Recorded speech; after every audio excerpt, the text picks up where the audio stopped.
Hello, everyone. Welcome to Relationship Talk with Sharonda. My name is Sharonda Parker, and I am your host. And this week, we are talking about unpopular kinks. Today, we're going to talk about wax play. Yes. Before I get started, let me shout out my fellow sex worker, Goody Howard. I got this Dildo Diller sweatshirt from Goody Howard out there in Texas, y'all. She shipped me a whole bunch of stuff I ordered from her website. But this is a hoodie that I got from her. And the thing about Louisiana is we have this like really crazy weather where we really don't have winters.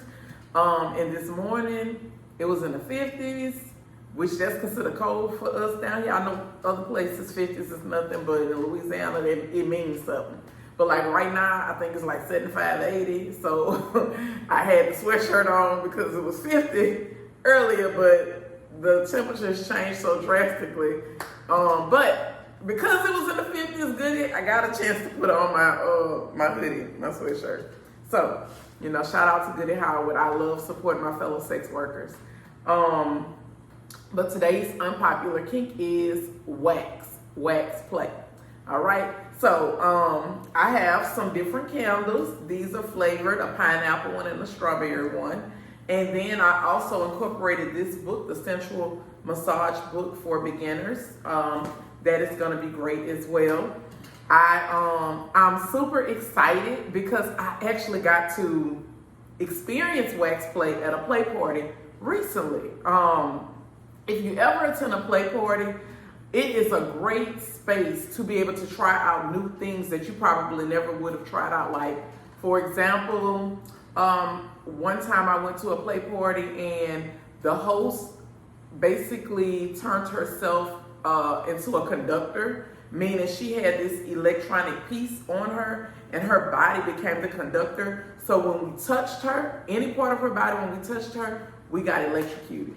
I know, trust me, I get it.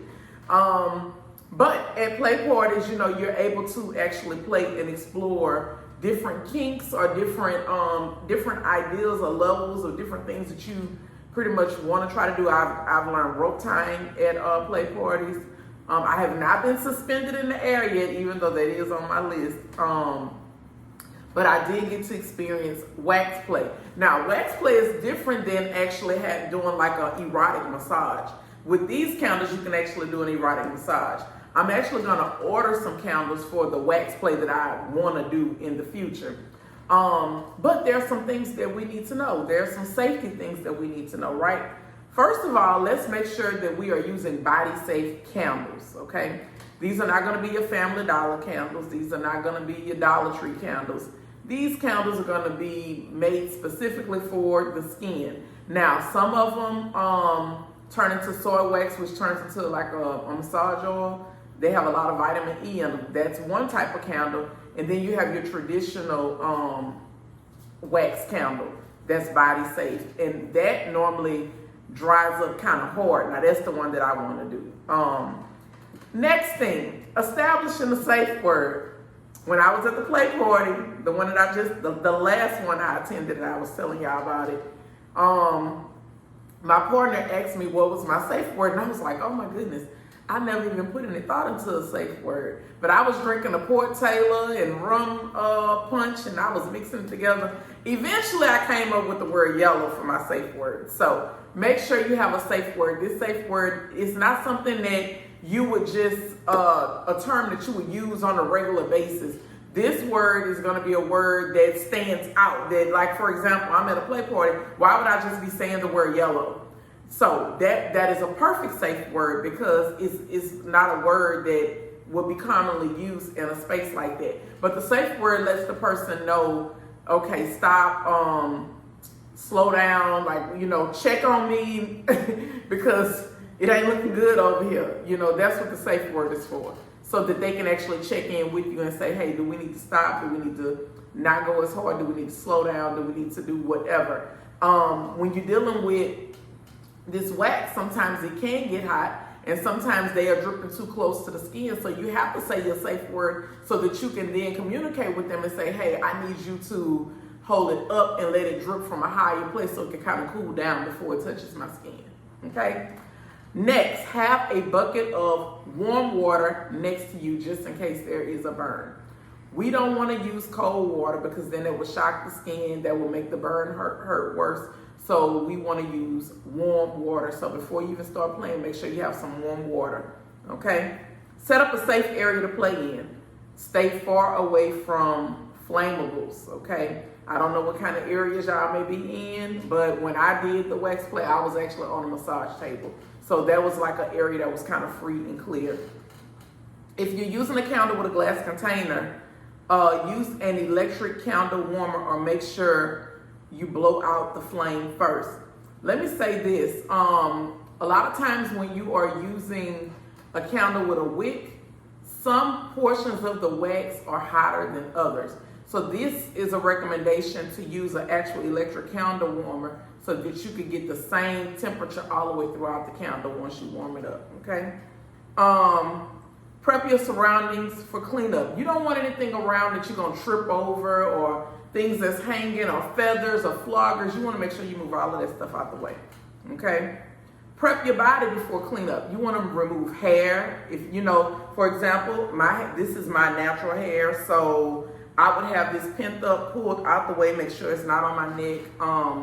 Some people allow hair and stuff to grow on their body. I don't necessarily know if you wanna get wax beforehand because when you start pulling that wax off, sometimes it can become painful. But that's another thing that I actually enjoy after the wax play is the pricking of, I like picking the wax off of myself and picking the wax off the other people too.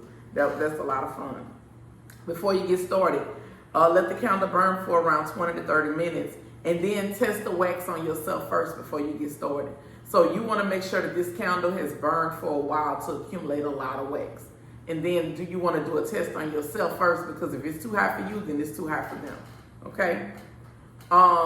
Start by dripping the wax on less sensitive areas. There are certain parts of the body that are more sensitive than others. The top part is not as sensitive on the back, but as you get down to the spine and the lower part around the buttocks area, that area becomes a little more sensitive. The buttocks is definitely sensitive. The back of the thighs are sensitive, but then when you get below the knee part and you down to the legs and ankle, those parts are not as sensitive. Control any backsplash by changing the height of your pour. If you notice that when you're pouring and it's splashing everywhere, you need to get a little bit closer to the body. Experiment with the timing of your pour. So when I do the wax plug-in, I have a beautiful scene that I'm trying to create. So that means that the person that's doing the pouring, they're gonna have to be really strategic with the way that they pour. Because I wanna actually take some pictures and I wanna do it like with a black light and all kinds of stuff like that. Play with shapes and patterns. Have fun with it, be creative with it. Once the wax is cool, play with the hardened wax too. I just told y'all that's one of my favorite parts. After it has cooled down, of course it's stuck to the skin and you could just start pricking and pulling and pulling. And that in itself can get you going. I mean, it's a whole another dimension. Like it's fun on a whole nother level. I'm gonna just say it like that. Lastly, don't skip the aftercare. Aftercare is when you're checking in with your person, making sure they're good, you cuddling them, you seeing if they need water, if they need food. Just basically, you know, if they need to be rubbed down, soothed in any type of way. If you need to run them a bath or just whatever it is that you need to do to take care of them afterwards. Aftercare is extremely, extremely important, okay? All right, with that being said, these candles are on the website, www.dppgstore.com. This book is on the website as well. Everything is in the store. Come see me here at the store. I already told y'all I'm working at the store. If y'all ain't got y'all tickets yet, y'all better go get them. Black Panther coming out this weekend. Wakanda Forever. Come on now. I know y'all know. Like, don't play. We do have Ladies Night coming up November the 18th. And we do have a sexy lap dance class this Sunday. And if you want to donate to my baby, selling cakes for tuition, you're more than welcome to send your donation to $PPG Store. If you want to order a cake, we're going to actually be making cakes. I don't know if any of y'all know it, but I have 2 daughters in college. I have a daughter in grad school. She's self-sufficient. She has always kind of taken care of herself. So I don't really have to worry about Gabby too much. She already graduated with her bachelor's. She's working on her master's right now. She's pretty self-sufficient. However, Taylor does an annual cake sale to raise money for tuition because her goal, and of course my goal, is for her to graduate college debt free. So for Thanksgiving and normally Christmas and New Year's, we do a cake sale. The cakes are $40. We're going to be closed Thanksgiving Day, but cakes will be available for pickup on Tuesday and Wednesday. Cakes are pre-ordered, so that means, excuse me, y'all, my nose itching. Cakes are pre-ordered, so that means that we don't make a cake for you unless you have already paid for it. So again, if you want to support Taylor, support us and what we got going on, because y'all know, ain't she a single parent now? Yeah, it's up. So we do what we got to do to make things happen. One thing about a mama, she gonna do what she got to do to make it happen for hers. I don't care what nobody else do. A mama gonna make it happen. And the goal has always been for my children to graduate debt free. I do not want them to have debt over their head like I have over my head from college. You know, when you get to doing higher level degrees like master's degrees like I have, yes, you accumulate debt. You do, especially if you didn't pay out of pocket. But I don't want my kids to have that type of debt. I want them to graduate free and clear and to be able to just go out there and start their life. In other words, I made the initial sacrifice so that you ain't got to do all that. So yes, that's why we are selling cakes so that Taylor can graduate debt free. This is to help with her tuition. So, you know, you got scholarships. Yeah, that's great. They pay the tuition, but we still have to pay not we, because Spencer doesn't pay it.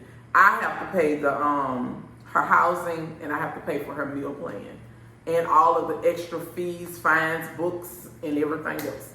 So if you want to support and get a cake, great. If you want to send a donation, that is awesome too. We appreciate it all. All right, that is gonna wrap up Relationship Talk with Sharonda. You all have a good one. Y'all be blessed. Wakanda forever. Come on.